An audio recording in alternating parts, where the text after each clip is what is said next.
Good day and welcome back to another DBZ Dokkan video. In this video we're going to be taking a look at the INT Gotenks and his EZA that has come to DBZ Dokkan Global and JP at the same time.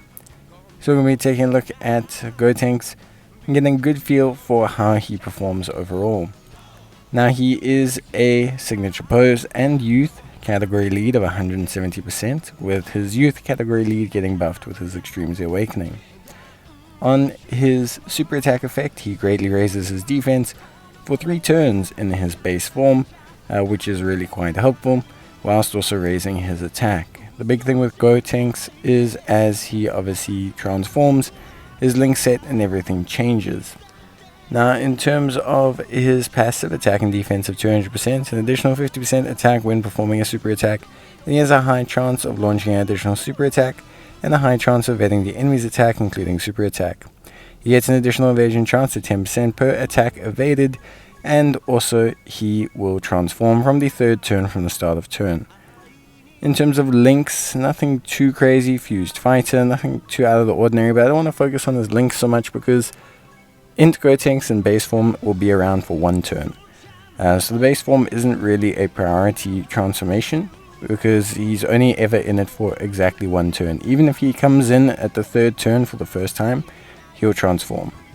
So Fused Fighters, Youth, Hybrid Saiyans, Majin Buu Saga, Final Trump Card, Time Limit, all of them very good categories. When he transforms, he has a good chance of stunning, whilst also again continuing to raise and greatly raise his defense over a couple turns.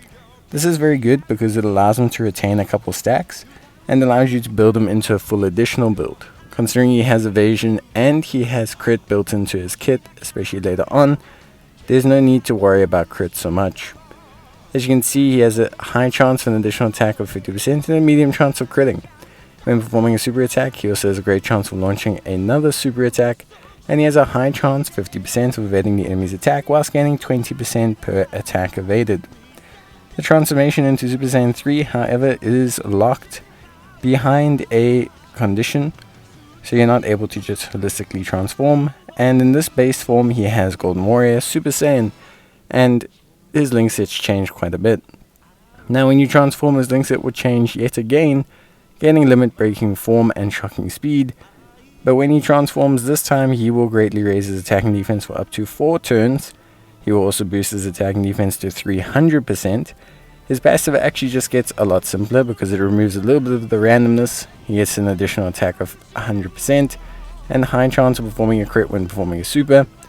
He launches a guaranteed additional super attack and has a 70% chance of evasion with an additional 20% when he evades. So essentially he's much like a Rudigon. He's basically SS3 Gotenks, for all intents and purposes, is like a mini non-permanently stacking version of Hirudegarn. His defense can get pretty high as well, based on how many stacks you get, and you still want to build him into full additional.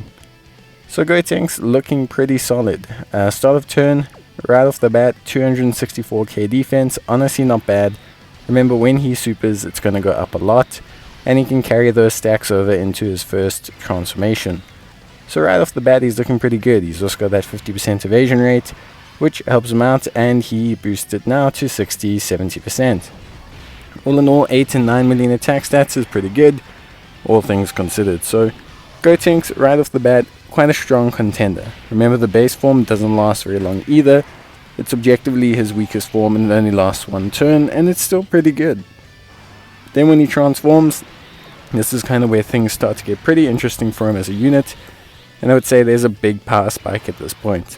So what can happen now is he can stack the attack and defense over the course of a couple turns, and this allows him to really boost that defense quite high.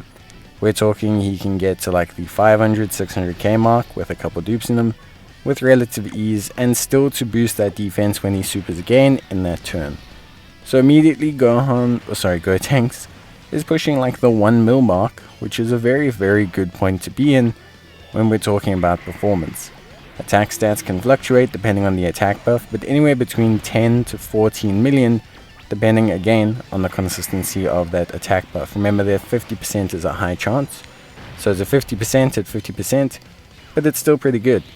Evasion wise, obviously a very powerful unit, still 50% evasion, but gaining a little bit more per evasion. All in all, a really solid unit that does a fantastic job. Consistency wise, I think the Super Saiyan form is probably the one that's going to be used the most. The Super Saiyan 3 form is still more of a finishing move, just due to the length of time it comes out in. I know 9th anniversary events are stated to go a little bit longer than potentially, the current content that's on Global. So it wouldn't surprise me if you see Super Saiyan 3 Gotenks a lot more, maybe on the JP version in the newer events. Whereas on the Global side, right now, he's not necessarily going to be popping out all the time. Still going to be good, just not necessarily popping out all the time. As you can see here, 10 million attack stats. This is obviously without the attack buff, but still a fantastic unit. It's a very impressive performance. Stat wise, very solid. We're looking at 500, 600k defense. You've got the evasion, you've got everything you need to kind of make it all work really well. One of the big limitations for him is actually going to be his linking partner. Gotenks has a very Gotenks centric link set. He links okay with other fusions, of course, and he links pretty decently with just other units in general. But the big thing with Gotenks is he does have a little bit more of a bespoke link set. Now on JP that's not such a huge issue, because JP I believe has received a super EZA for Tech SS3 Gotenks, and also an EZA for AGL Super Saiyan Gotenks. So there's definitely a boost there that helps out more so on the JP side than on the global side. But on global side he's still very good. I think Gotenks for me probably more consistent than Strength Kefla. Strength Kefla, one of the big things she doesn't get, especially even when she gets to her max transformation, she is still limited defensively if she doesn't evade. And her evasion is still a little bit dependent on orbs. Gotenks, defensively, far superior to Strength Kefla, at least for me. A unit that's not going to struggle defensively in any event. The evasion will kick in, and even then the raw defense, very good. So for me, Gotenks defensively outshines Kefla, and offensively he's up there. I mean, definitely not pulling out the same amount of power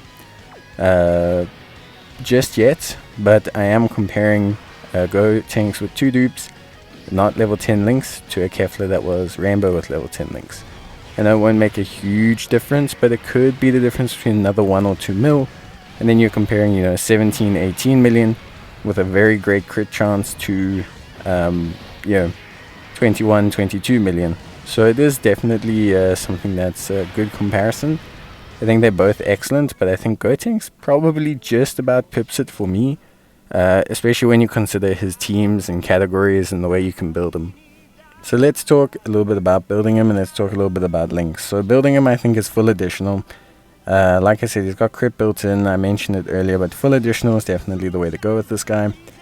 Don't worry about his base forms links, and consider more what you're going to be pairing him with from Super Saiyan and from Super Saiyan 3 onwards. Super Saiyan, he obviously has signature pose, he's got Super Saiyan, he's got Golden Warrior, but he doesn't really have prepared for battle or anything, so you do have to be a little bit careful with who you link him with, because on the Saiyan, Hybrid Saiyan side, prepared for battle is kind of the dominant link, whereas this guy's relying a lot more on signature pose, fused fighter, etc. In terms of Super Saiyan 3, it's kind of a similar story. He gains over in a flash and limit breaking form, which are obviously way more Super Saiyan 3 centric links. And so again, if you're looking to prioritize just how well he does there, you do need to consider again who you link him up with. Now, like I said, on the JP side, you've got AGL Super Saiyan Gotenks, and you've got Tech Super Easy 8 Gotenks as well. So that tends to give him a lot more really solid linking partners than the global side. But that's not to say there's not good linking partners on global. The Vegetos, Gotenkses, Gojitas, and even some standard units like Super Saiyan Goku or Super Saiyan, like Gohan or anything like that, where he can just get Golden Warrior, Super Saiyan, maybe Fierce Battle, kind of just sticks him in an okay position anyway. Signature Pose, probably the weirdest link he's got here, but it's not a game breaker at all. So yeah, overall, Gotenks is in a pretty good position. I actually really like him as a unit. I think his EZA has been excellent, and yeah, I can't wait to see or use him in hard content. I think he's unironically going to be an excellent unit. So yeah, that's going to be it from me. If you guys need anything else, let me know. If you want to know anything more about him, let me know. But yeah, for now, that's it from me. See you guys next time. Bye.